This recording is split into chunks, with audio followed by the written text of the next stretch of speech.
大家好，我是多马行为。今天我们来讲《电锯人》第二部的14话。喜欢这个系列的朋友，请帮我点到3000个赞，支持 UP 主一下吧。上一话讲到优子彻底变成了恶魔，并在半夜来访，找到山鹰酱谈心。优子表示自己现在的情况很不妙啊，只要看到山鹰酱就想发动大快朵颐的技能。山鹰酱虽然也怕得要死，但是他无法放下优子不管呐。就这样，优子背对着山鹰酱开始了深夜谈心节目。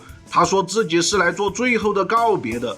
优子之后打算去找在从事恶魔猎人工作的远房亲戚啊，看看能不能找到解除恶魔化的方法。当然，优子也知道这样做的希望可谓相当之渺茫啊。山鹰酱意识到这也许是两个人最后一次见面了，他向优子表达了自己的歉意。毕竟优子是为了帮助山鹰酱才和正义恶魔签订了契约。可是优子沉默了一会儿，表示自己其实并没有山鹰酱想的那么单纯啊，他的真实想法只是想变得和电锯人一样啊，受到大家的喜欢和关注。之前的剧情里啊，已经多多少少透露出了优子和山鹰酱在学校里的自闭程度啊，其实不相上下。优子还提到，之所以帮助山鹰酱，只是他想要交到朋友罢了。我靠，你搁这儿整隔壁龙套和小酒窝的故事是吧？山鹰酱得知了优子并非自己想象中的好姐妹啊，眼神中多少有些失望。优子不断的在自暴自弃，自责自己是个烂人，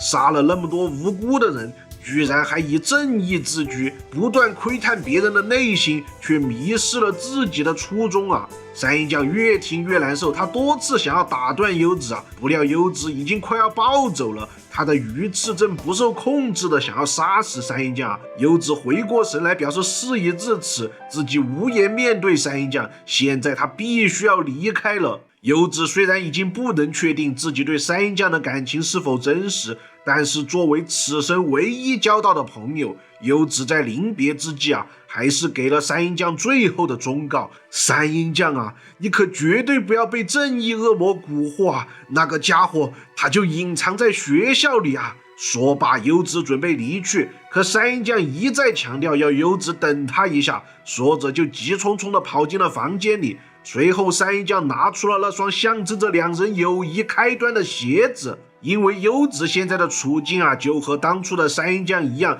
可怜到连双鞋子都没得穿啊。然后两人仿佛回到了那个午后，优子表示自己不需要鞋子，山鹰酱则是坚持道：不要的话你就拿去卖吧，要是卖不掉你就帮我扔了它吧。从相反的角度看到了当初的自己，优子也难免脸红的说道：我操，原来我之前说过这么骚皮的话。就这样，两个处境相同的好友啊，终于都绷不住了，他们在深夜的楼道中啊放声大笑起来。优子在笑是因为他已然释怀了，可以不留遗憾的离开这个城市，而山鹰酱却是在嘲笑自己的可悲。犯下了和优子同样罪行的他，现在可以像普通人一样生活，但优子却承受了所有的罪恶。和面目畸形的优子完全相反啊！山鹰酱长着人类的外表，却拥有着大家看不见的恶魔内心啊！此时山鹰酱感觉到自己真是个无药可救的大坏蛋啊！欢笑过后，两人还是做出了老套的道别。优子和山鹰酱约定，总有一天啊，他会把鞋子还回来的。就这样，优子在寂静的凌晨街道间开始飞奔。他越过楼顶，被惊扰到的鸽子纷纷飞走。优子感慨道：要是连动物的思想也能读懂，那该多好啊！哎，我寻思你就知足吧，像你这种用来过渡剧情的角色，那阿树让你活着都是不错的了，想那么多没用的干什么嘛？说罢，夜色已经逐渐淡去，在这个夜晚啊，注定有些人是无法入眠的，也不知道优子的明天啊，是否还有机会像这样安稳的仰面朝天入睡啊？是死人头啊！